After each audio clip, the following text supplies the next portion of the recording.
Visão concedida a um cego de nascença. Nós lemos em João 1:7, o seguinte: Caminhando Jesus, viu um homem cego de nascença. E os seus discípulos perguntaram: Mestre, quem pecou, este ou seus pais, para que nascesse cego? Respondeu Jesus: Nem ele pecou, nem seus pais, mas foi para que se manifestem nele as obras de Deus. É necessário que façamos as obras daquele que me enviou, enquanto é dia. A noite vem, quando ninguém pode trabalhar. Enquanto estou no mundo, sou a luz do mundo. Dito isso, cuspiu na terra e, tendo feito lodo com a saliva, aplicou aos olhos do cego, dizendo-lhe: Vai, lava-te no tanque de Siloé, que quer dizer enviado. Ele foi, lavou-se e voltou vendo. Temos aqui a visão concedida a um pobre mendigo que era cego de nascença. Ao passar, Jesus viu um homem que era cego de nascença. Embora os judeus tivessem abusado de Jesus de maneira tão vil, tanto por palavras quanto por ações, deram-lhe a maior provocação imaginável, mas ele não perdeu nenhuma oportunidade de fazer o bem entre eles, nem tomou uma resolução, como justamente poderia ter feito, nunca tê-los favorecido com bons ofícios. A cura desse cego foi uma gentileza para com o público, permitindo-lhe trabalhar para viver, que antes era um fardo para a vizinhança. É nobre, generoso e semelhante a Cristo, estar disposto a servir o público, mesmo quando somos menosprezados e desrespeitados por eles, ou pensamos assim. Embora ele estivesse fugindo de um perigo ameaçador e escapando para salvar sua vida, ele voluntariamente parou e ficou um pouco para mostrar misericórdia a este pobre homem. Temos mais pressa do que boa velocidade quando ultrapassamos as oportunidades de fazer o bem. Quando os fariseus expulsaram Cristo deles, ele foi até este pobre mendigo cego. Cristo tomou este pobre cego em seu caminho e o curou enquanto ele passava. A condição deste pobre homem era muito triste. Ele era cego, e o era desde o nascimento. Se a luz é doce, quão melancólico deve ser para um homem, todos os seus dias, comer na escuridão. Aquele que é cego não desfruta da luz, mas aquele que nasceu cego não tem ideia dela. Acho que tal pessoa daria muito para ter sua curiosidade satisfeita com apenas um dia de visão de luz e cores, formas e figuras, embora ele nunca mais as visse. Porque a luz da vida é dada a alguém que está nesta miséria, que é privado da luz do sol, cujo caminho está assim oculto e a quem Deus assim cercou. As compaixões de nosso Senhor Jesus para com ele eram muito ternas. Ele o viu, isto é, ele tomou conhecimento de seu caso e olhou para ele com preocupação. Quando Deus está prestes a operar a libertação, disse que ele vê a aflição. Então Cristo viu este pobre homem. Outros o viram, mas não como ele. Este pobre homem não podia ver Cristo, mas Cristo viu e antecipou suas orações e expectativas com uma cura surpreendente. Cristo é frequentemente encontrado por aqueles que não o procuram, nem o veem. E, se sabemos ou aprendemos alguma coisa de Cristo, é porque fomos primeiro conhecidos por ele. Observe a pergunta que os discípulos fizeram a seu mestre sobre o caso desse cego. Quando Cristo olhou para ele, eles também estavam de olho nele. A compaixão de Cristo deve acender a nossa. É provável que Cristo tenha dito a eles que este pobre homem nasceu cego, ou eles sabiam disso por fama comum, mas eles não moveram Cristo para curá-lo. Em vez disso, eles fizeram uma pergunta muito estranha a respeito dele. Rabi, quem pecou, este homem ou seus pais, para que ele nascesse cego? Agora, essa pergunta deles era uma censura sem caridade. Eles assumem que esta calamidade extraordinária foi o castigo de alguma maldade incomum, e que este homem era um pecador acima de todos os homens que habitavam em Jerusalém. Para o povo bárbaro inferir, certamente este homem é um assassino, não era tão estranho. Mas era indesculpável para eles, que conheciam as Escrituras, que leram que todas as coisas são iguais para todos e sabiam que foi julgado no caso de Jó que os maiores sofredores não devem, portanto, ser considerados os maiores pecadores. A graça do arrependimento chama nossas próprias aflições de castigos, mas a graça da caridade chama provações às aflições dos outros, a menos que o contrário seja muito evidente. Eles perguntam se este homem foi punido dessa forma por algum pecado cometido ou previsto antes de seu nascimento. Talvez os discípulos tenham perguntado isso, não como acreditando que esse era o castigo de algum pecado real dele ou de seus pais, mas Cristo tendo sugerido a outro paciente que seu pecado era a causa dessa impotência, capítulo 5 verso 14, Mestre, dizem eles, qual pecado é a causa dessa impotência? Não sabendo que construção dar a essa providência, eles desejam ser informados. Jesus dá a razão da cegueira deste pobre homem, nem ele pecou nem seus pais, mas ele nasceu cego, e continua assim até hoje, para que agora, finalmente, as obras de Deus se manifestem nele. Aqui, Cristo, que conhecia perfeitamente as fontes secretas dos conselhos divinos, disse-lhes duas coisas sobre essas calamidades incomuns, que nem sempre são infligidas como punições do pecado. A pecaminosidade de toda a raça humana realmente justifica Deus em todas as misérias da vida humana, de modo que aqueles que têm menos parte delas devem dizer que Deus é bom, e aqueles que têm a maior parte não devem dizer que ele é injusto. Mas muitos são feitos muito mais miseráveis do que outros nesta vida que não são nem um pouco mais pecadores. Observe que devemos tomar cuidado para não julgar alguém como grande pecador apenas porque é grande sofredor, para que não sejamos encontrados, não apenas perseguindo aqueles a quem Deus feriu, Salmo 69 verso 26, mas acusando aqueles a quem ele justificou e condenando aqueles por quem Cristo morreu, o que é ousado e perigoso. Romanos 8 versos 33 e 34. Este cego, não meramente por ter sido curado por Cristo, veio a dar um testemunho corajoso da sua fé nele, que poucos têm demonstrado ao longo dos séculos. Então, sonre a consideração de ter sido um desgraçado na vida. Que desgraça foi esta, diante de tão grande glória que aguardava por ele, para compensar 8 mais, toda a sua tribulação? Além disso, o valor de nossa vida não é medido por Deus, e nem deve ser medido por nós, pela prosperidade e boas condições naturais que tenhamos neste mundo, mas por nossa vida piedosa e santa, que é o grande alvo proposto diante de cada um de nós, e que é o que nos torna verdadeiramente bem-aventurados, independentemente de quaisquer circunstâncias. Muitas das nossas provações e tribulações, às vezes se destinam puramente à glória de Deus e à manifestação de suas obras. Deus tem soberania sobre todas as suas criaturas e um direito exclusivo sobre elas, e pode torná-las úteis à sua glória da maneira que julgar adequada, fazendo ou sofrendo, e se Deus é glorificado, por nós ou em nós, não fomos feitos em vão. Este homem nasceu cego, e valeu a pena para ele ser assim, e continuar assim por muito tempo nas trevas, para que as obras de Deus pudessem ser manifestadas nele. Isto é, primeiro, que os atributos de Deus possam ser manifestados nele, sua justiça em tornar o homem pecador sujeito a tais calamidades graves, seu poder e bondade comuns em apoiar um homem pobre sob uma aflição tão grave e tediosa, especialmente para que seu extraordinário poder e bondade se manifestem ao curá-lo. Observe que as dificuldades da providência, de outra forma inexplicáveis, podem ser resolvidas nisso. Deus pretende nela se mostrar, declarar sua glória, fazer-se notar. Mesmo que no encontro com Cristo, aquele homem não fosse curado da cegueira física, ele o curaria da interior, pois demonstrou ser um dos eleitos de Deus, que não permaneceria nas trevas da ignorância.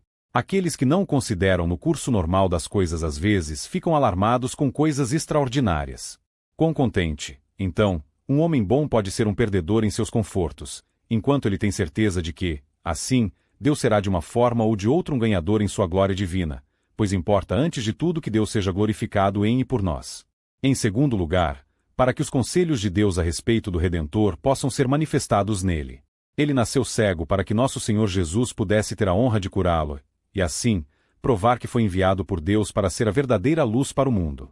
Assim foi permitida a queda do homem, e a cegueira que se seguiu, para que as obras de Deus se manifestassem ao abrir os olhos dos cegos.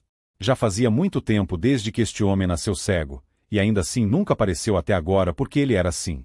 Observe que as intenções da providência geralmente não aparecem até muito tempo depois do evento, talvez muitos anos depois.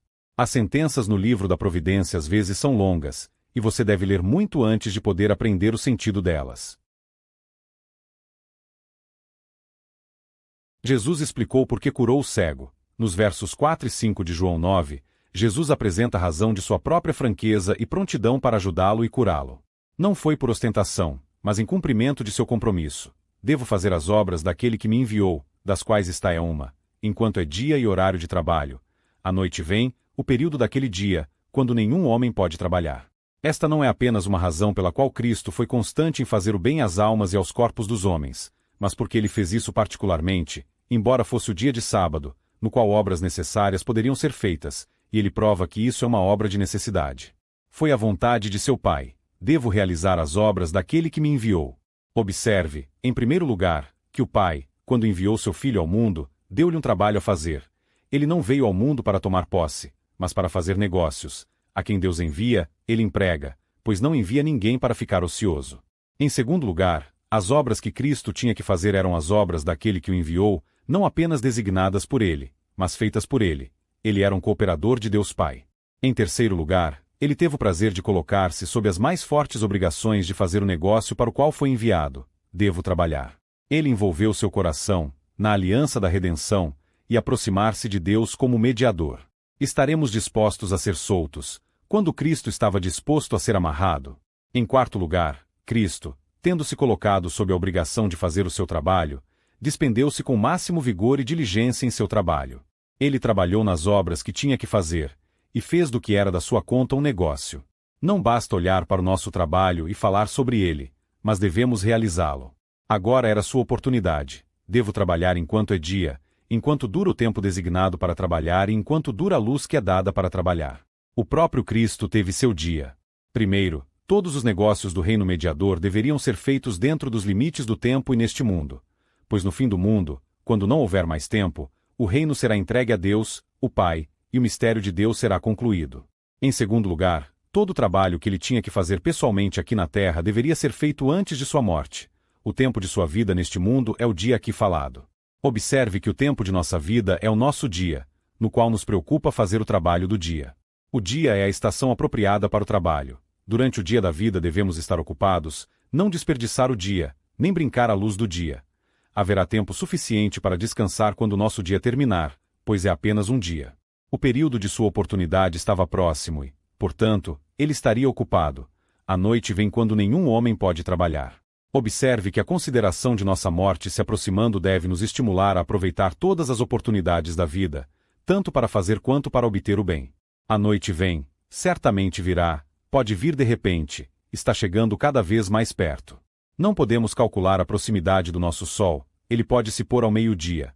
Nem podemos prometer a nós mesmos um crepúsculo entre o dia da vida e a noite da morte. Quando chega a noite, não podemos trabalhar, porque a luz que nos é dada para trabalhar se apaga. A sepultura é uma terra de trevas e nosso trabalho não pode ser feito nas trevas. E, além disso, nosso tempo alocado para nosso trabalho terá expirado. Quando nosso mestre nos amarrou ao dever, ele nos amarrou ao tempo também. Quando a noite chegar, chame os trabalhadores. Devemos então mostrar nosso trabalho e receber de acordo com as coisas feitas. No mundo da retribuição, não somos mais probacionários. É tarde demais para dar um lance quando a polegada da vela cair. Cristo usa isso como um argumento consigo mesmo para ser diligente, embora não tivesse oposição interna com a qual lutar. Muito mais necessidade temos de trabalhar em nossos corações essas e outras considerações semelhantes para nos vivificar. Seu trabalho no mundo era iluminá-lo. Enquanto eu estiver no mundo, e isso não demorará muito, eu sou a luz do mundo. Ele havia dito isso antes. Ele é o sol da justiça, que não apenas tem luz em suas asas para aqueles que podem ver, mas cura em suas asas, ou raios, para aqueles que são cegos e não podem ver, excedendo em virtude aquela grande luz que governa o dia. Cristo curaria esse cego de nascença, representante de um mundo cego, porque veio para ser a luz do mundo, não só para iluminar, mas para dar visão. Agora, isso nos dá, em primeiro lugar, um grande incentivo para ir a Ele, como uma luz orientadora, vivificante e refrescante. Para quem devemos olhar se não para Ele? Para que lado devemos voltar nossos olhos, se não para a luz? Participamos da luz do sol, e também da graça de Cristo, sem dinheiro e sem preço. Em segundo lugar, um bom exemplo de utilidade no mundo. O que Cristo diz de si mesmo, ele diz de seus discípulos: vocês são luzes no mundo e, se assim for, deixe sua luz brilhar. Para que foram feitas as velas, se não para queimar e darem luz? O modo como Jesus curou o cego. Nós vemos nos versos 6 e 7 do 9º capítulo do Evangelho de João, que as circunstâncias do milagre são singulares e sem dúvida significativas. Quando Jesus falou para a instrução de seus discípulos e a abertura de seus entendimentos, ele se dirigiu à abertura dos olhos do cego. Ele não adiou até que pudesse fazê-lo mais em particular, para sua maior segurança, ou mais publicamente, para sua maior honra, ou até que o sábado passasse, quando seria menos ofensivo. O bem que temos oportunidade de fazer, devemos fazer rapidamente. Aquele que nunca fará uma boa obra até que não haja nada a ser contestado, deixará muitas obras boas para sempre. Observe a preparação do colírio. Cristo cuspiu no chão e fez lodo com a saliva. Ele poderia curá-lo com uma palavra, como fez com os outros, mas escolheu fazê-lo assim para mostrar que não está preso a nenhum método. Ele fez barro com sua própria saliva, porque não havia água por perto, e ele nos ensinaria a não ser gentis ou curiosos, mas, quando tivermos uma ocasião a qualquer momento, estar dispostos a aceitar o que está por vir, se isso servir à vez. Por que devemos buscar aquilo que pode muito bem ser obtido e feito de uma maneira mais próxima? O fato de Cristo fazer uso de sua própria saliva sugere que a virtude curativa em tudo que pertence a Cristo. O barro feito da saliva de Cristo era muito mais precioso do que o bálsamo de Gileade. A aplicação no local. Ele ungiu os olhos do cego com o barro. Ou, como a margem diz, Ele espalhou, ele esfregou a argila nos olhos do cego, como um médico sensível. Ele mesmo fez com as próprias mãos, embora o paciente fosse um mendigo. Agora Cristo fez isso, para ampliar seu poder em fazer um homem cego ver por aquele método que alguém pensaria ser mais provável de tornar cego um homem que vê. Aplicar argila nos olhos os fecharia, mas nunca os abriria. Observe que o poder de Deus muitas vezes opera por contrários, e ele faz os homens sentirem sua própria cegueira antes de lhes dar visão. Para dar uma indicação de que foi sua mão poderosa, a mesma que primeiro fez o homem do barro, pois por ele Deus fez os mundos, tanto o grande mundo quanto o homem o pequeno mundo. O homem foi formado do barro e moldado como barro, e aqui Cristo usou os mesmos materiais para dar vista ao corpo que a princípio usou para dar-lhe existência. Para representar e tipificar a cura e abertura dos olhos da mente pela graça de Jesus Cristo. O desígnio do Evangelho é abrir os olhos dos homens. Atos 26 verso 18. Agora, o colírio que faz a obra é preparado por Cristo. É feito, não assim, de sua saliva, mas de seu sangue, o sangue e a água que saíram de seu lado perfurado. Devemos ir a Cristo para o colírio. Somente Ele é capaz, e só Ele é designado, para compensá-lo. Os meios usados nesta obra são muito fracos e improváveis, e só se tornam eficazes pelo poder de Cristo. Quando o mundo escuro deveria ser iluminado, e nações de almas cegas deveriam ter seus olhos abertos, Deus escolheu as coisas tolas, fracas e desprezadas, para o fazer. E o método que Cristo adota é primeiro fazer os homens se sentirem desconfortados e com sua cegueira mais agravada, como fez a este pobre homem cujos olhos foram untados com barro, e depois dar-lhes a visão. Paulo em sua conversão ficou cego por 3 dias, e então as escamas caíram de seus olhos. O caminho prescrito para obter sabedoria espiritual é: torne-se o homem louco para que se torne sábio. Devemos ficar inquietos com nossa cegueira, como este homem aqui, e então seremos curados. As orientações dadas ao paciente. O seu médico disse-lhe: vai, lava-te no tanque de Siloé. Não que essa lavagem fosse necessária para efetuar a cura. Mas, Cristo, por meio desta, testaria sua obediência e se ele obedeceria com uma fé implícita às ordens de alguém a quem ele era tão estranho. Ele também testaria como foi afetado pela tradição dos anciãos, que o ensinaram, e talvez o tenham ensinado, porque muitos que são cegos são muito sábios, que não era lícito lavar os olhos, nem com saliva medicinalmente, no dia de sábado, muito menos ir a uma poça de água para lavá-los.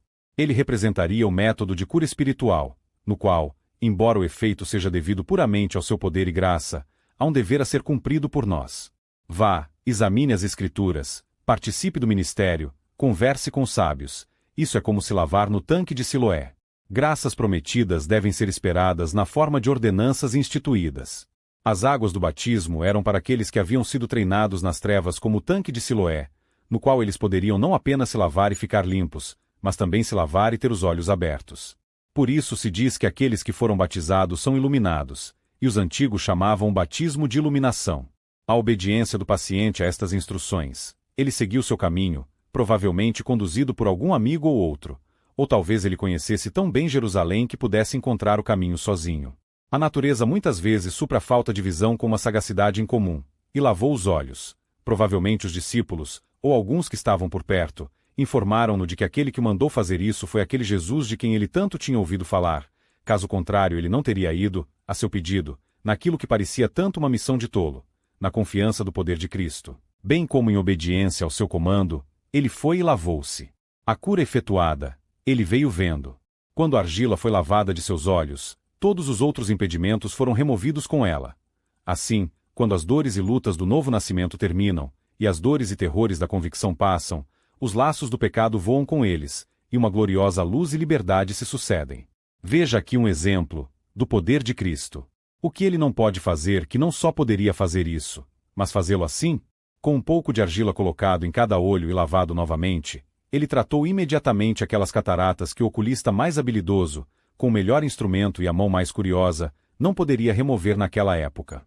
Sem dúvida, este é aquele que deve vir, pois por ele os cegos recebem a visão.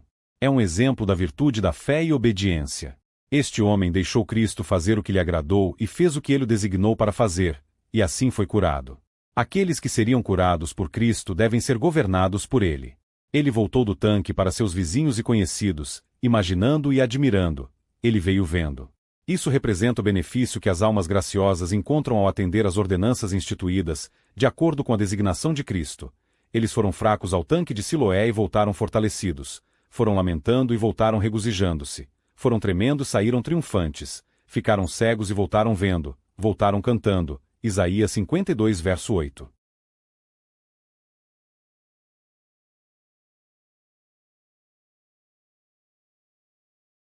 A oposição levantada contra Jesus. Nós lemos em João 9 versos 13 a 34, o seguinte: levaram, pois, aos fariseus o que dantes fora cego. E era sábado o dia em que Jesus fez o lodo e lhe abriu os olhos. Então, os fariseus, por sua vez, lhe perguntaram como chegará a ver. Ao que lhes respondeu: aplicou lodo aos meus olhos, lavei-me e estou vendo.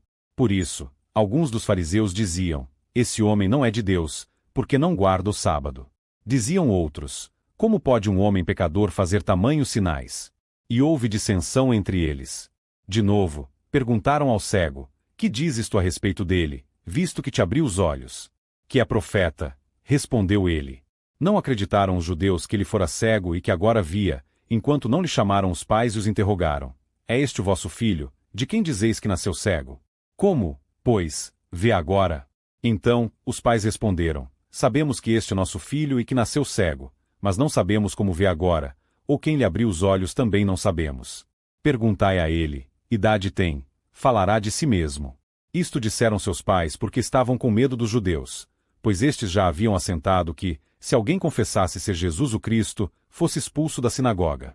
Por isso, é que disseram os pais: ele idade tem, interrogai-o. Então, chamaram, pela segunda vez, o homem que fora cego e lhe disseram: dá glória a Deus, nós sabemos que esse homem é pecador. Ele retrucou: se é pecador, não sei, uma coisa sei, eu era cego e agora vejo. Perguntaram-lhe: pois, que te fez ele? Como te abriu os olhos?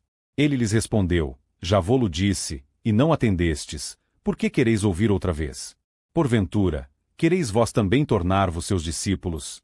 Então, o injuriaram e lhe disseram: discípulo dele és tu, mas nós somos discípulos de Moisés. Sabemos que Deus falou a Moisés, mas este nem sabemos de onde é. Respondeu-lhes o homem: nisto é de estranhar que vós não saibais de onde ele é, e, contudo, me abriu os olhos. Sabemos que Deus não atende a pecadores, mas, pelo contrário, se alguém teme a Deus e pratica sua vontade, a este atende. Desde que há mundo, jamais se ouviu que alguém tenha aberto os olhos a um cego de nascença. Se este homem não fosse de Deus, nada poderia ter feito. Mas eles retrucaram: tu és nascido todo em pecado e nos ensinas a nós? E o expulsaram. Jesus alertou aos seus discípulos que assim como o mundo o havia odiado e perseguido, eles também sofreriam o mesmo, e podemos ver isto ocorrendo com o cego de nascença que foi curado por ele. Mas, por que há esta perseguição e ódio quando se pratica o bem? Não um bem qualquer, mas aqueles que é realizado por Jesus e em seu nome? A explicação para isto está na inimizade que foi colocada entre a semente da mulher e a da serpente. A carne luta contra o espírito e o espírito contra a carne, e o diabo e os seus se levantam contra Cristo e os que são dele. O mundo ama os que são seus, mas odeia os que são de Cristo e do céu. Seria de se esperar que um milagre como o que Cristo realizou sobre o cego tivesse resolvido sua reputação, silenciado e envergonhado toda a oposição, mas teve o efeito contrário. Em vez de ser considerado um profeta por isso, ele é processado como um criminoso. Aqui está a informação que foi dada aos fariseus sobre este assunto. Eles trouxeram aos fariseus aquele que antes era cego. Eles o levaram ao grande sinédrio, que consistia principalmente de fariseus. Pelo menos os fariseus no sinédrio eram os mais ativos contra Cristo. Alguns pensam que aqueles que levaram este homem aos fariseus o fizeram com bom desígnio, para mostrar-lhes que esse Jesus, a quem perseguiam, não era o que o representavam, mas realmente um grande homem, e que dava provas consideráveis de uma missão divina.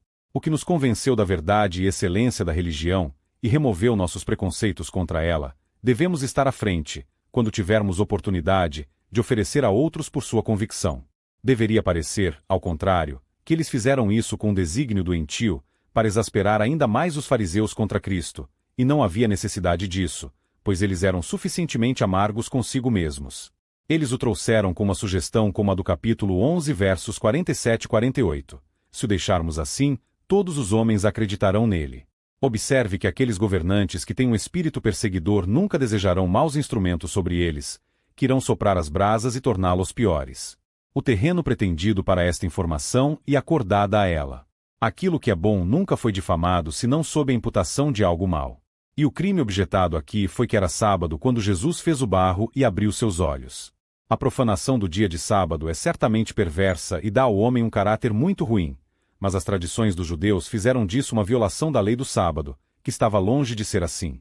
Muitas vezes esse assunto foi contestado entre Cristo e os judeus, para que pudesse ser resolvido em benefício da igreja em todas as épocas. Mas pode-se perguntar, por que Cristo não apenas faria milagres no dia de sábado, mas os faria de uma maneira que ele sabia que ofenderia os judeus? Quando ele curou o homem impotente, por que ele deveria mandá-lo carregar sua cama? Ele não poderia ter curado este cego sem fazer barro? Eu respondo. Ele não parecia ceder ao poder usurpado dos escribas e fariseus. Seu governo era ilegal, suas imposições eram arbitrárias, e seu zelo pelos rituais consumia o essencial da religião. E, portanto, Cristo não deu lugar a eles, por sujeição, nem por uma hora. Cristo foi feito sob a lei de Deus, mas não sob a lei deles. Ele fez isso para que pudesse, tanto por palavra quanto por ação, expor a lei do quarto mandamento e vindicá-la de suas glosas corruptas, e assim nos ensinar que um sábado semanal deve ser perpetuamente observado na igreja, um dia em 7, pois que necessidade havia de explicar essa lei, se ela deve ser revogada atualmente. E que não deve ser tão cerimonialmente observado por nós como foi pelos judeus? Obras de necessidade e misericórdia são permitidas, e o descanso sabático deve ser guardado, não tanto por si mesmo, mas para o trabalho sabático.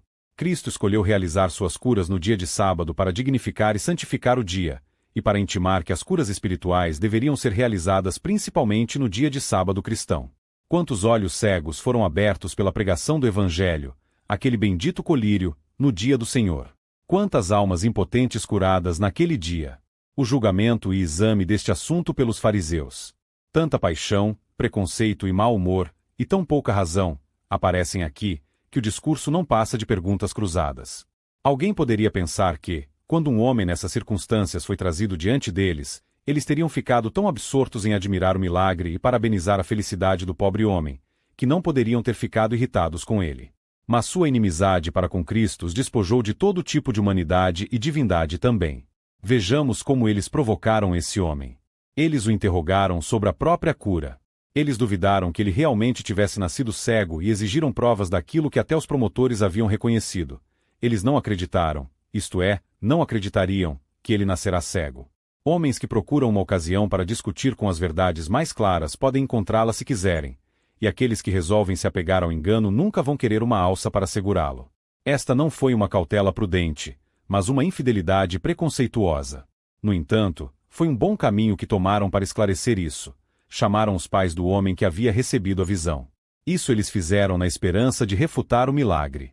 Esses pais eram pobres e tímidos, e se eles tivessem dito que não poderiam ter certeza de que aquele era seu filho, ou que era apenas alguma fraqueza ou obscuridade em sua visão com a qual ele nascerá, o que, se eles pudessem obter ajuda para ele, poderia ter sido curado há muito tempo, ou ter prevaricado de outra forma, por medo do tribunal, os fariseus haviam ganhado seu ponto. Roubado de Cristo a honra desse milagre, o que teria diminuído a reputação de todo o resto.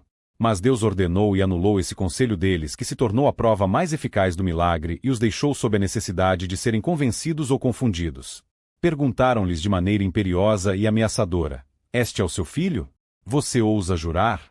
Você diz que ele nasceu cego? Você tem certeza disso? Ou ele apenas fingiu ser assim, para ter uma desculpa para sua mendicância? Como então ele vê agora? Isso é impossível e, portanto, é melhor você desmentir isso. Aqueles que não podem suportar a luz da verdade fazem tudo o que podem para eclipsá-la e impedir sua descoberta. Assim, os gestores de evidências, ou melhor, os maus administradores, conduzem as testemunhas para fora do caminho e ensinam-nas a ocultar ou disfarçar a verdade, e assim se envolvem em uma dupla culpa, como a de Jeroboão, que pecou e fez Israel pecar. Suas respostas a esses interrogatórios, nos quais eles atestam plenamente o que poderiam dizer com segurança sobre esse assunto. Com segurança, isto é, com base em seu próprio conhecimento, e com segurança. Sabemos que este é nosso filho, pois eles conversavam diariamente com ele e tinham uma afeição tão natural, e sabiam que ele nasceu cego. Eles tinham motivos para saber disso, na medida em que lhes custou muitos pensamentos tristes e muitas horas problemáticas sobre ele. Quantas vezes eles olharam com tristeza e lamentaram a cegueira de seu filho mais do que todos os fardos e inconveniências de sua pobreza, e desejaram que ele nunca tivesse nascido, em vez de nascer para uma vida tão desconfortável. Em segundo lugar, eles se recusam cautelosamente a fornecer qualquer evidência sobre sua cura, em parte porque eles próprios não eram testemunhas oculares disso e não podiam dizer nada sobre isso de seu próprio conhecimento, e em parte porque descobriram que era um ponto sensível e não suportariam ser intrometidos. E, portanto, tendo admitido que ele era filho deles e nasceu cego, ainda esses depoentes dizem que não. Observe quão cautelosamente eles se expressam. Por que meios ele agora vê, não sabemos, ou quem abriu seus olhos, não sabemos, a não ser por ouvir dizer, mas foi feito.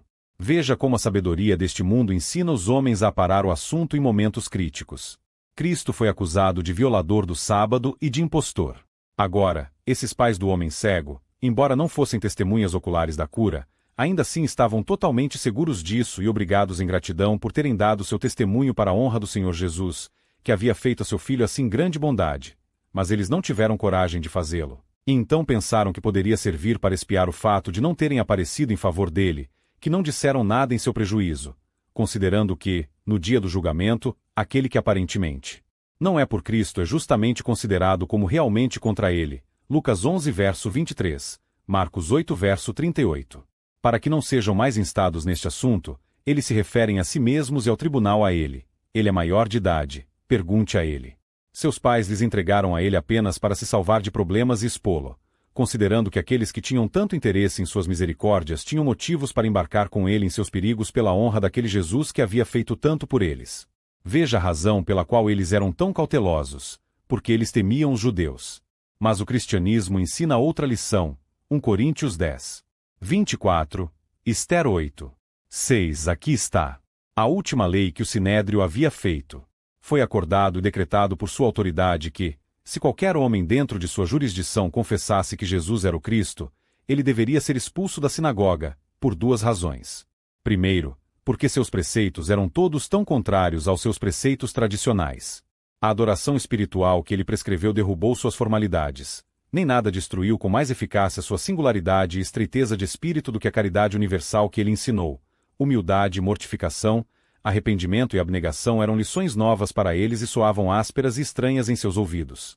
Em segundo lugar, porque suas promessas e aparições eram tão contrárias às suas esperanças tradicionais. Eles esperavam um Messias em pompa e esplendor externos, que não apenas libertasse a nação do jugo romano, mas aumentasse a grandeza do Sinédrio e tornasse todos os membros dele príncipes e pares.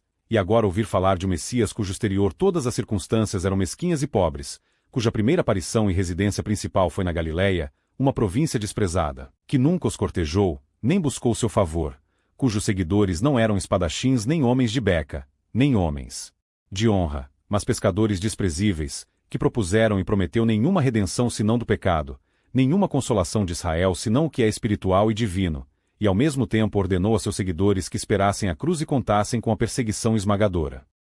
A pena Ficar por este crime.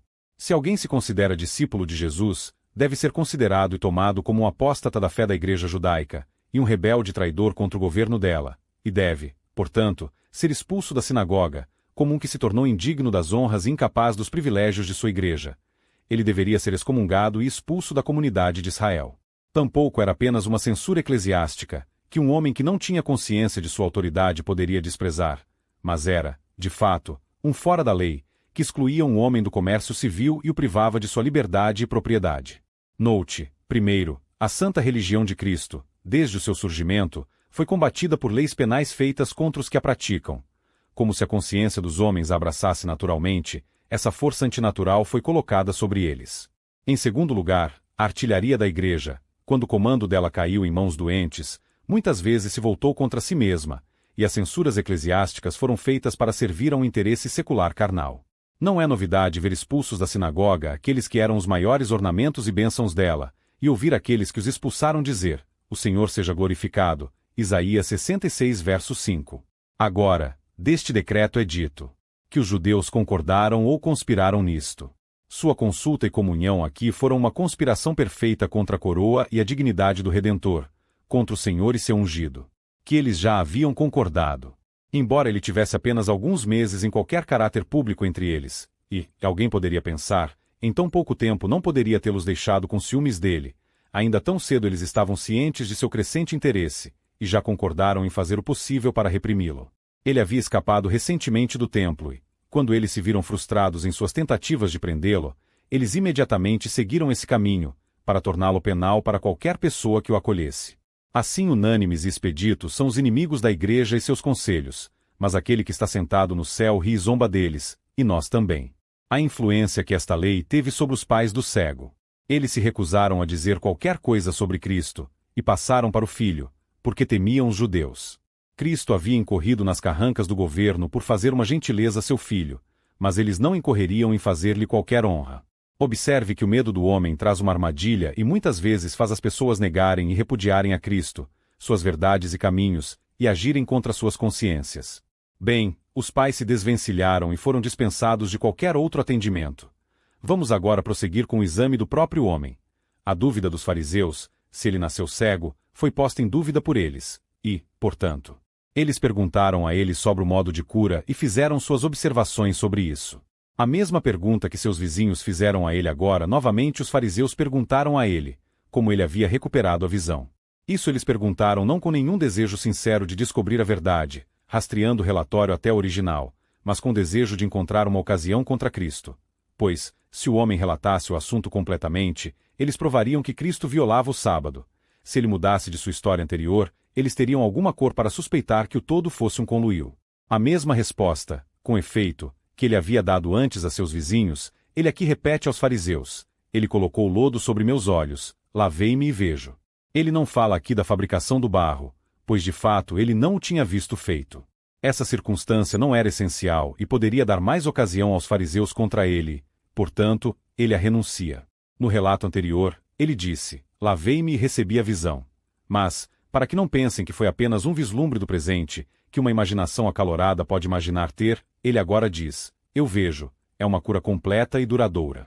As observações feitas sobre esta história foram muito diferentes e ocasionaram um debate no tribunal. Primeiro, alguns aproveitaram esta ocasião para censurar e condenar Cristo pelo que ele havia feito. Alguns dos fariseus diziam: este homem não é de Deus, como afirma, porque não guarda o sábado. A doutrina sobre a qual esta censura se baseia é muito verdadeira, que aqueles que não são de Deus, aqueles pretendentes à profecia não enviados por Deus, aqueles pretendentes à santidade não nascidos de Deus, aqueles que não guardam o dia de sábado. Os que são de Deus guardarão os mandamentos de Deus, e este é o seu mandamento, que santifiquemos o sábado. Aqueles que são de Deus mantêm comunhão com Deus e deleitam-se em ouvi-lo e falar com ele, portanto, observarão o sábado, que é um dia designado para relações com o céu. O sábado é chamado de sinal, pois a sua santificação é um sinal de um coração santificado, e a sua profanação é um sinal de um coração profano. Mas a aplicação disso a nosso Salvador é muito injusta, pois ele observou religiosamente o dia de sábado e nunca, em nenhum caso, o violou, nunca fez outra coisa senão o bem no dia sabático. Ele não guardava o sábado de acordo com a tradição dos anciãos e as observâncias supersticiosas dos fariseus, mas o guardava de acordo com o mandamento de Deus, e portanto, sem dúvida, ele era de Deus, e seus milagres provavam que ele era Senhor também do dia de sábado. Observe que muitos julgamentos injustos e sem caridade são ocasionados por homens que tornam as regras da religião mais rígidas do que Deus as fez e acrescentam suas próprias fantasias às designações de Deus, como os judeus aqui, no caso da santificação do sábado. Nós mesmos podemos tolerar tais e tais coisas, no dia de sábado, quando encontrarmos uma distração para nós, e fazemos bem, mas não devemos, portanto, amarrar os outros ao mesmo rigor. Tudo o que tomamos como regra de prática não deve ser transformado em regra de julgamento.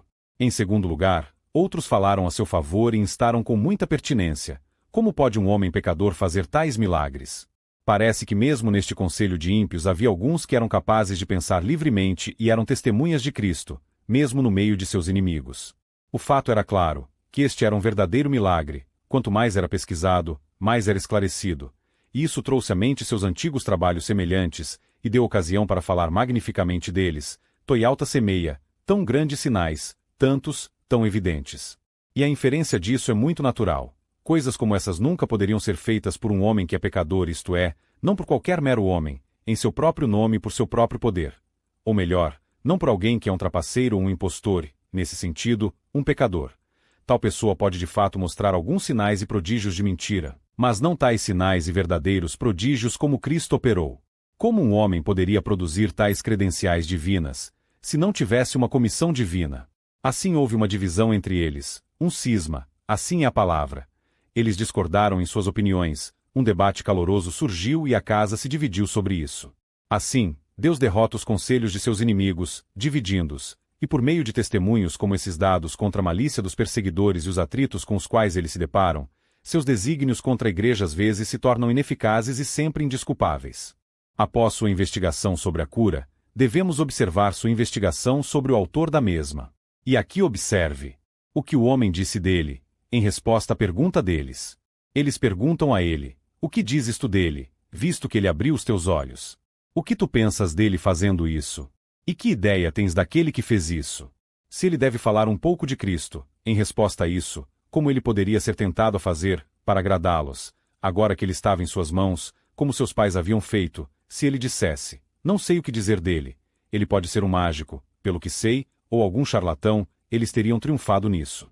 Nada confirma tanto os inimigos de Cristo em sua inimizade contra ele quanto as desconsiderações feitas a ele por aqueles que passaram por seus amigos. Mas, se ele falasse honrosamente de Cristo, eles o processariam com base em sua nova lei, que não excetuava, não, nem seu próprio paciente. Eles fariam dele um exemplo e, assim, impediriam outros de buscar curas em Cristo, pelas quais, embora fossem baratas para Cristo, eles os fariam pagar caro. Ou talvez os amigos de Cristo tenham proposto ter os próprios sentimentos do homem em relação ao seu médico, e estavam dispostos a saber, já que ele parecia ser um homem sensato, o que pensava dele.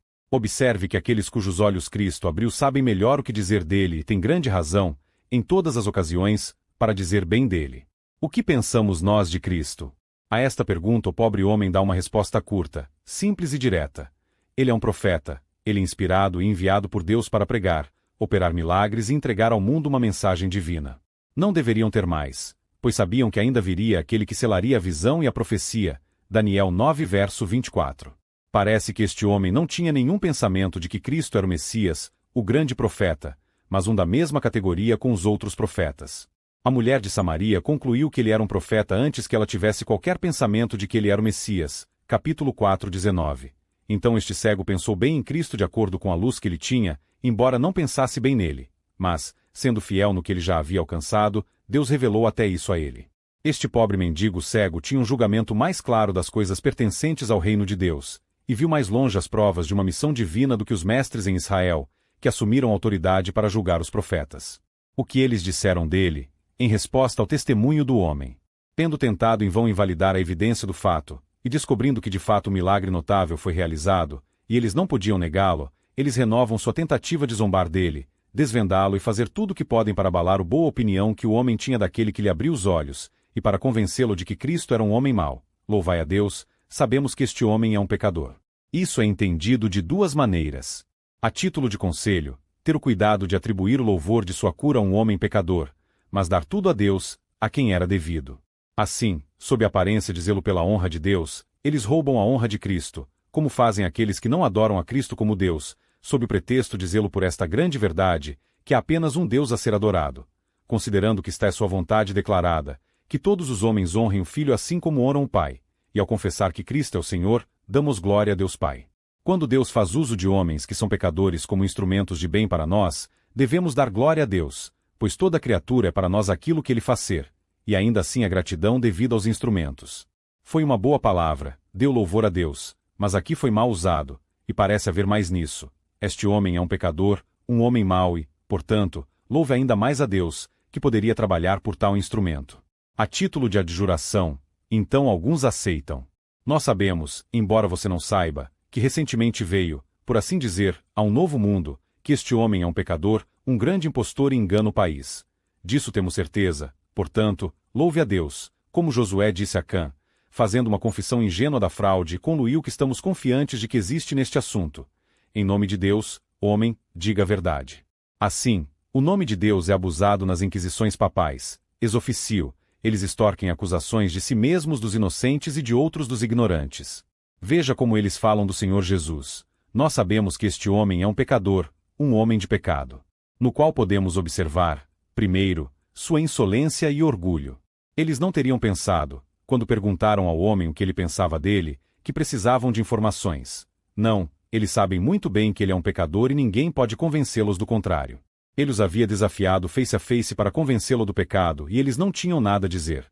Mas agora pelas costas falam dele como um malfeitor, condenado pela notória evidência do fato. Assim, os falsos acusadores compõem em confiança o que está faltando na prova. Em segundo lugar, a injúria e a indignidade feitas ao Senhor Jesus.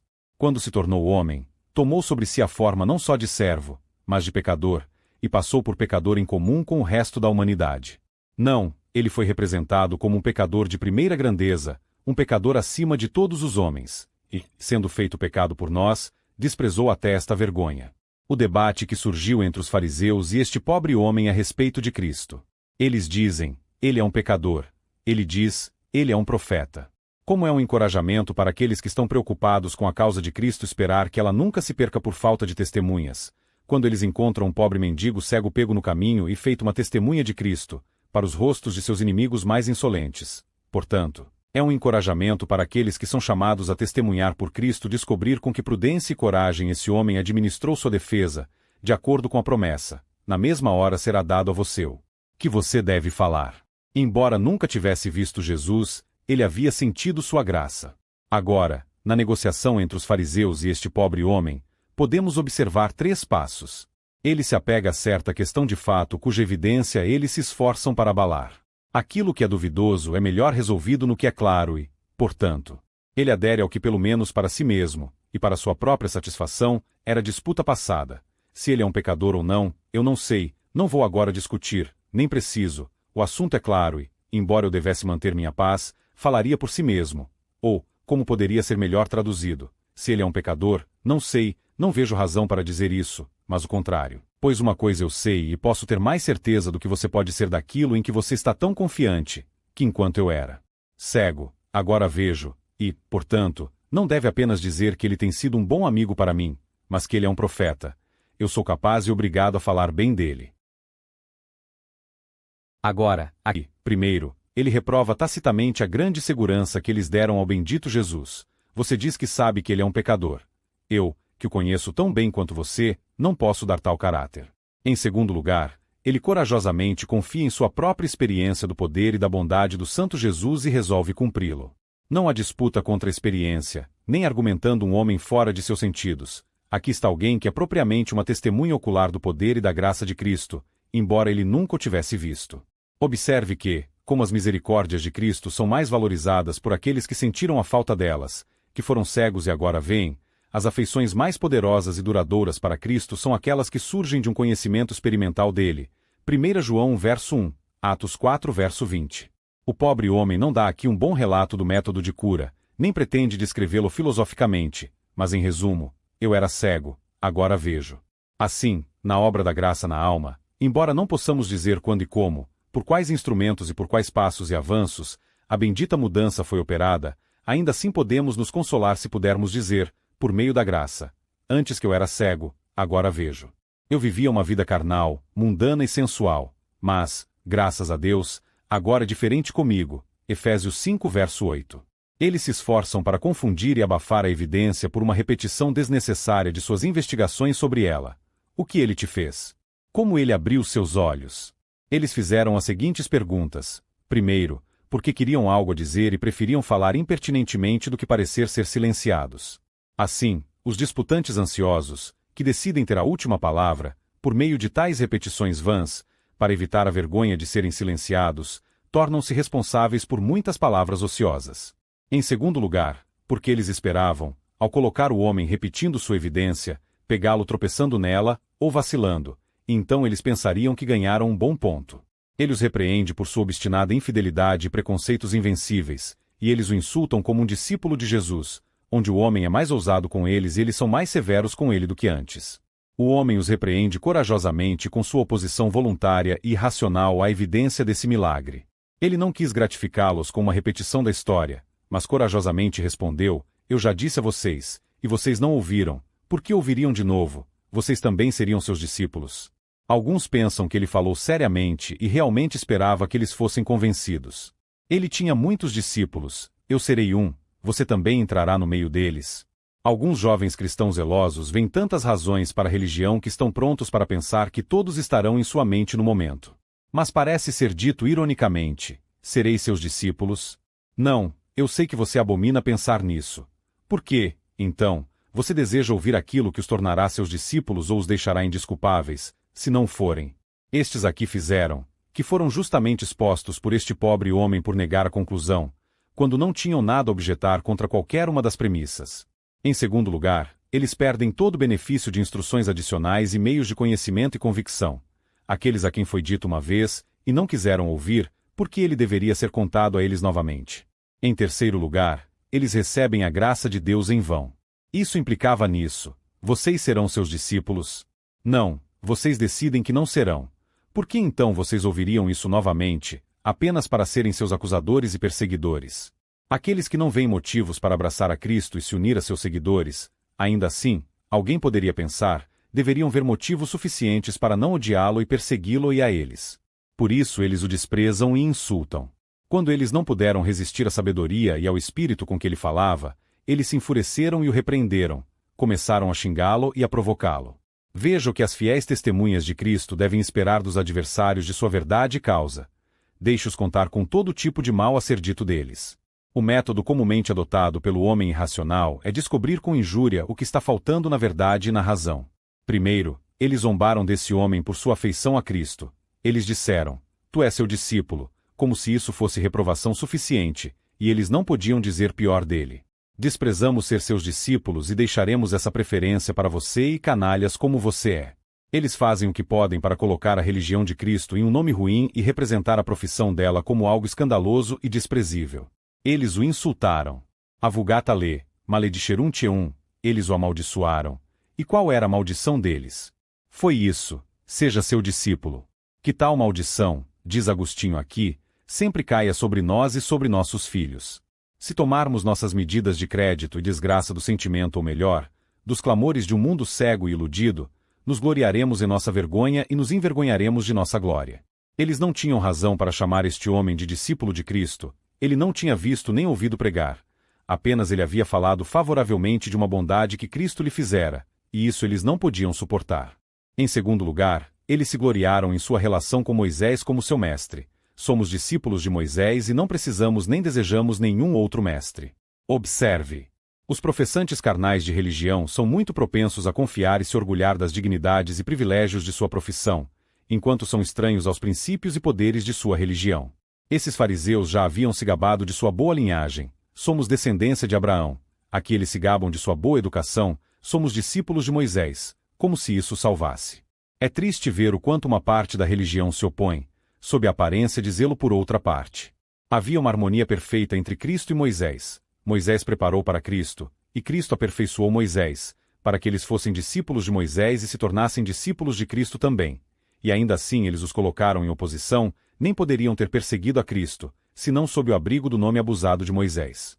Assim, aqueles que contradizem a doutrina da graça gratuita se valorizam como promotores do dever do homem. Somos discípulos de Moisés, enquanto, por outro lado, aqueles que cancelam a obrigação da lei se valorizam como os defensores da graça gratuita, e como se ninguém fosse o discípulo de Jesus, mas eles, considerando que, se entendermos corretamente o assunto, veremos a graça de Deus e o dever do homem se encontrarem, se beijarem e se tornarem amigos. Em terceiro lugar, eles deram algum tipo de razão para aderirem a Moisés contra Cristo. Sabemos que Deus falou a Moisés. Quanto a este sujeito, não sabemos de onde ele é. Mas eles não sabiam que, entre outras coisas que Deus falou a Moisés, esta era uma, que eles deveriam esperar outro profeta e mais revelações da mente de Deus. Ainda assim, quando nosso Senhor Jesus, de acordo com o que Deus disse a Moisés, apareceu e deu provas suficientes de que ele era aquele profeta, sob o pretexto de aderir à antiga religião e à igreja estabelecida, eles não apenas perderam, mas abandonaram suas próprias misericórdias. Neste argumento deles, observe quão impertinente eles alegam, em defesa de sua inimizade a Cristo, o que nenhum de seus seguidores jamais negou. Sabemos que Deus falou a Moisés, e graças a Deus, também o sabemos, mais claramente a Moisés do que a qualquer outro dos profetas. Mas então, Deus falou com Moisés, e portanto, segue-se que Jesus é um impostor? Moisés também era um profeta. Moisés falou honrosamente de Jesus, e Jesus falou honrosamente de Moisés. Ambos foram fiéis na mesma casa de Deus, Moisés como servo, Cristo como filho. Portanto, sua defesa divina de Moisés em oposição à de Cristo era um artifício, para fazer as pessoas impensadas acreditarem que era tão certo que Jesus era um falso profeta quanto Moisés era verdadeiro, considerando que ambos eram verdadeiros. Quão absurdamente eles insistem em sua ignorância de Cristo como uma razão para justificar seu desprezo por ele, quanto a este sujeito. Assim, com desdém, eles falam do abençoado Jesus, como se não achassem que valesse a pena carregar suas memórias com um nome tão insignificante. Eles se expressam com tanto desdém pelo pastor de Israel como se ele não fosse digno de ser colocado com os cães de seu rebanho. Quanto a este sujeito, este lamentável sujeito, não sabemos de onde ele é. Eles consideravam ter a chave do conhecimento, de que ninguém deve pregar sem uma licença que primeiro obteve deles, sob o selo de sua corte. Eles esperavam que todos os que se estabelecessem como professantes se dirigissem a eles e lhes dessem satisfação, o que este Jesus nunca havia feito, nunca possuiu o poder deles a ponto de pedir permissão e, portanto, concluíram que ele era um intruso e alguém que veio não pela porta. Eles não sabiam de onde nem o que ele era e, portanto, concluíram que ele era um pecador. Enquanto aqueles que conhecemos pouco, devemos julgar com caridade, mas as almas orgulhosas e estreitas não pensarão em nada bom, exceto em si mesmas e naqueles que são de seu interesse. Não faz muito tempo que os judeus fizeram o contrário disso uma objeção contra Cristo. Sabemos deste homem de onde ele é, mas quando Cristo vier, ninguém saberá de onde ele é. Assim, eles poderiam, com a maior segurança, afirmar ou negar a mesma coisa, conforme eles vissem que serviria à sua vez. Eles não sabiam de onde ele era. E de quem foi a culpa? É certo que eles deveriam ter perguntado. O Messias deveria aparecer nessa época, e os preocupava em olhar ao redor e examinar todas as indicações. Mas esses sacerdotes, como aqueles, não disseram, onde está o Senhor? É certo que eles poderiam saber de onde ele era, poderiam não apenas saber, pesquisando o testemunho, que ele nasceu em Belém. Mas, ao investigar sua doutrina, milagres e conversas, eles poderiam saber que ele foi enviado por Deus e tinha ordens melhores, uma comissão melhor e instruções muito melhores do que qualquer outra que pudessem lhe dar. Veja o absurdo da infidelidade. Os homens não conhecerão a doutrina de Cristo porque estão decididos a não acreditar nela, e depois fingem que não acreditam nela porque não a conhecem. Tal ignorância e incredulidade, que se apoiam, agravam-se mutuamente. Ele argumenta com eles sobre este assunto, e eles o excomungam. O pobre homem, descobrindo que tinha razão do seu lado, que eles não podiam responder, torna-se mais ousado e, na defesa de seu argumento, está muito próximo deles. Primeiro, ele se pergunta sobre a obstinada infidelidade deles. Nem um pouco intimidado por suas carrancas, nem abalado por sua confiança, ele respondeu bravamente: Ora, aqui está uma coisa maravilhosa, o mais estranho exemplo de ignorância voluntária que já foi ouvido entre os homens que fingem sentir, que você não sabe de onde ele é, e ainda assim ele abriu meus olhos. Duas coisas que ele se pergunta. Que eles deveriam ser estranhos para um homem tão famoso. Aquele que pudesse abrir os olhos do cego certamente deveria ser um homem considerável e digno de atenção. Há muitos que passam por homens eruditos e conhecedores, que entendem de negócios e podem falar sensatamente sobre outras coisas, que ainda são ignorantes, para a maravilha, da doutrina de Cristo, que não têm nenhuma preocupação, não, nem mesmo uma curiosidade, para se familiarizarem com aquilo que os anjos desejam examinar. Que eles deveriam questionar a missão divina de alguém que indubitavelmente realizou um milagre divino. Quando eles disseram, não sabemos de onde ele é, eles queriam dizer, não sabemos nenhuma prova de que sua doutrina e ministério são do céu. Ora, é estranho, disse o pobre homem, que o milagre operado em mim não o tenha convencido e colocado o assunto fora de dúvida. Que você, cuja educação e estudos lhe dão vantagem sobre os outros no discernimento das coisas de Deus, deve assim fechar os olhos contra a luz. É uma obra maravilhosa e maravilha, quando a sabedoria do sábio assim perece, que negam a verdade daquilo de que não podem contradizer a evidência. Observe. A incredulidade daqueles que desfrutam dos meios de conhecimento e convicção é realmente uma coisa maravilhosa. Aqueles que experimentaram o poder e a graça do Senhor Jesus se maravilham especialmente com a obstinação daqueles que o rejeitam, tendo pensamentos tão bons sobre ele, ficam surpresos que outros não tenham feito. Se Cristo tivesse aberto os olhos dos fariseus, eles não teriam duvidado de que ele era um profeta. Em segundo lugar, ele argumenta fortemente contra eles. Eles haviam determinado a respeito de Jesus que ele não era de Deus, mas era um pecador, em resposta ao que o homem aqui prova não apenas que ele não era um pecador, mas que ele era de Deus. Ele argumenta aqui, com grande conhecimento. Embora não pudesse ler uma letra do livro, ele estava bem familiarizado com as Escrituras e as coisas de Deus. Ele não tinha o sentido da visão, mas melhorou muito da audição, pelo qual a fé vem. No entanto, isso não teria servido se ele não tivesse uma presença extraordinária de Deus com ele e auxílios especiais de seu espírito nesta ocasião. Com grande zelo pela honra de Cristo, a quem ele não podia suportar ouvir ser humilhado e mal falado. Com grande ousadia, coragem e destemor, não aterrorizado pelo mais orgulhoso de seus adversários. Aqueles que são ambiciosos dos favores de Deus não devem temer as carrancas dos homens. Veja aqui, diz o Dr. Fitch, um homem cego e inculto julgando mais corretamente as coisas divinas do que todo o conselho instruído dos fariseus, de onde aprendemos que nem sempre devemos ser guiados pela autoridade dos conselhos, papas ou bispos, e que não é absurdo que os leigos às vezes variem de opinião, sendo esses supervisores às vezes culpados de grandes descuidos. Seu argumento pode ser reduzido em forma, um pouco como o de Davi. A proposição no argumento de Davi é: se eu considerar a iniquidade em meu coração, Deus não me ouvirá. Aqui é com o mesmo significado: Deus não ouve os pecadores. A suposição existe, mas, em verdade, Deus me ouviu. Aqui está, em verdade Deus ouviu Jesus, ele foi honrado com o que nunca foi feito antes. A conclusão é para a honra. Bendito seja Deus. Aqui para a honra do Senhor Jesus. Ele é de Deus. Ele estabelece como uma verdade indubitável que somente homens bons são os favoritos do céu. Agora sabemos, vocês sabem tão bem quanto eu, que Deus não ouve os pecadores. Mas se alguém é um adorador de Deus e faz a vontade dele, ele ouve. Aqui, as afirmações, corretamente compreendidas, são verdadeiras.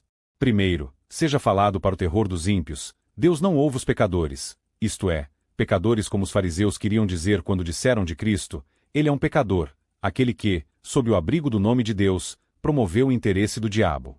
Isso não significa desânimo para os pecadores que retornam arrependidos, mas para aqueles que ainda continuam em suas ofensas, que fazem suas orações não apenas consistentes com seus pecados, mas subservientes a eles, como fazem os hipócritas. Deus não os ouvirá, não os reconhecerá, nem dará uma resposta de paz às suas orações. Em segundo lugar, seja falado para o conforto dos justos. Se alguém é um adorador de Deus e faz a vontade dele, ele o ouve. Aqui está o caráter completo de um homem bom. Ele é aquele que adora a Deus e faz a sua vontade. Ele é constante em suas devoções em horários determinados e regular em sua conduta o tempo todo.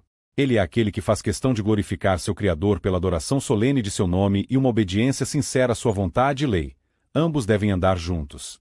O conforto indescritível de tal homem. A ele Deus ouve suas queixas e o alivia, ouve seus apelos e o corrige, ouve seus louvores e os aceita, ouve suas orações e as responde. A aplicação dessas verdades é muito pertinente para provar que ele, em cuja palavra tal poder divino foi apresentado como um cego de nascença curado, não era um homem mau, mas, tendo manifestamente tal interesse no Deus Santo que ele sempre ouvia, era certamente um santo. Ele magnifica os milagres que Cristo realizou, para fortalecer ainda mais o argumento. Desde o princípio do mundo, nunca se ouviu que algum homem abriu os olhos a um cego de nascença. Isso é para mostrar que foi um verdadeiro milagre, e acima do poder da natureza. Nunca se ouviu que algum homem, pelo uso de meios naturais, tenha curado um cego de nascença. Sem dúvida, este homem e seus pais tinham sido muito curiosos sobre casos dessa natureza. Se algum deles havia sido ajudado, e não podiam ouvir falar de nenhum, o que lhe permitiu falar com mais segurança. Ou que foi um milagre extraordinário e além dos precedentes dos milagres anteriores. Nem Moisés nem nenhum dos profetas, embora tenham feito grandes coisas, jamais fizeram coisas como esta, em que o poder divino e a bondade divina parecem se esforçar para brilhar mais. Moisés operou pragas milagrosas, mas Cristo operou curas milagrosas. Observe, em primeiro lugar, que as obras maravilhosas do Senhor Jesus foram como nunca haviam sido feitas antes. Em segundo lugar, cabe àqueles que receberam misericórdia de Deus magnificar as misericórdias que receberam e falar honrosamente delas. Não que assim a glória possa redundar para si mesmos, e eles possam parecer favoritos extraordinários do céu, mas que Deus possa ter muito mais glória. Ele, portanto, conclui: se este homem não fosse de Deus, ele não poderia fazer nada, isto é, nada de extraordinário, nada disso.